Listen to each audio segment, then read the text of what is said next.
Hi friends, S മീഡിയയുടെ പുതിയ latest informative educational വീഡിയോയിലേക്ക് സ്വാഗതം ചെയ്യുകയാണ്. കേരള സർവകലാശാല ഇന്നത്തെ അപ്ഡേറ്റുകൾ നമുക്ക് നോക്കാം. ആദ്യം തന്നെ dissertation and viva voce practical details ആണ്.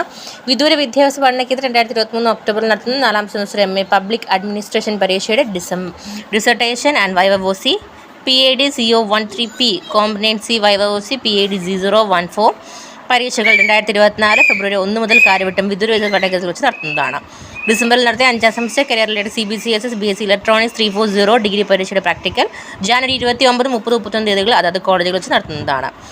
2ാം സെമസ്റ്റർ MSc സൈക്കോളജി പരീക്ഷയുടെ പ്രാക്ടിക്കൽ പരീക്ഷകൾ ജനുവരി 31, ഫെബ്രുവരി 1 തീയതികളിലും MSc കൗൺസിലിംഗ് സൈക്കോളജി പരീക്ഷയുടെ പ്രാക്ടിക്കൽ 2024 ഫെബ്രുവരി 2-നും അതാത് കോളേജുകളിൽ വെച്ച് നടത്തുന്നതാണ്.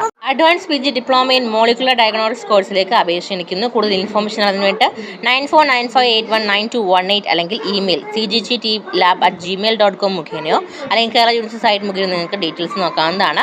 1ാം ക്ലാസ് ബിരുദാനന്തര ബിരുദം മെഡിക്കൽ സയൻസിൽ, ബിരുദാനന്തര ബിരുദം ബയോടെക്നോളജിയിൽ MTech അപേക്ഷകൾ ഫെബ്രുവരി 5-നകം സമർപ്പിക്കേണ്ടതാണ്. അതുപോലെ സീറ്റ് ഒഴിവ് ഡീറ്റെയിൽസ് ആണ്. തുടർ വിദ്യാഭ്യാസ പഠന കേന്ദ്രം ഫെബ്രുവരി ആദ്യ വാരം ആരംഭിക്കുന്ന teachers training certificate in yoga and meditation കോഴ്സിനും സർട്ടിഫിക്കറ്റ് ഇൻ നഴ്സിംഗ് അഡ്മിനിസ്ട്രേഷൻ കോഴ്സിനും ഏതാനും സീറ്റ് ഒഴിവുണ്ട്. 047123022523 എന്ന നമ്പറിൽ കോൺടാക്ട് ചെയ്ത് നിങ്ങൾക്ക് സീറ്റ് ഒഴിവിൻ്റെ ഡീറ്റെയിൽസ് അറിയാൻ സാധിക്കും.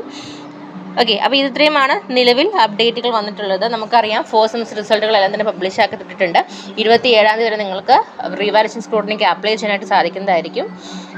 ദെൻ 6th സെമസ്റ്റർ എന്നായിരിക്കും, അല്ലെങ്കിൽ 4th സെമസ്റ്റർ ഇനി അടുത്ത എന്നായിരിക്കും എന്നുള്ള കാര്യങ്ങളൊക്കെ പലരും ചോദിക്കുന്നുണ്ട്. അതൊക്കെ ഒഫീഷ്യലി വരുന്ന സമയത്ത് നിങ്ങൾക്ക് എത്തിക്കുന്നതായിരിക്കും. ആൻഡ് 2018 ബാച്ചിന് നിലവിൽ എക്സാം അറ്റൻഡ് ചെയ്യാൻ പറ്റും എന്നുള്ള കാര്യമൊക്കെ ചോദിച്ചിട്ടുണ്ട്. എന്ന് വെച്ചാൽ നിങ്ങൾക്ക് പറ്റില്ല 3rd സെമസ്റ്ററിൻ്റെ, കാരണം അടുത്ത ബാച്ചിൻ്റെ കൂടെ, അതായത് അടുത്ത എക്സാമിനേഷൻ വരുന്ന സമയത്ത് നിങ്ങൾക്ക് അപ്ലൈ ചെയ്യാനായിട്ട് പറ്റും. കാരണം നിങ്ങൾക്ക് ഇനി മെയിൻസ് ചാൻസ് ആണ് ഉള്ളത്. ഓക്കെ, മറ്റുള്ള ഡീറ്റെയിൽസ് ഒഫീഷ്യലി വരുന്നതിനനുസരിച്ച് നിങ്ങളിലേക്ക് എത്തിക്കുന്നതായിരിക്കും. Thank you so much.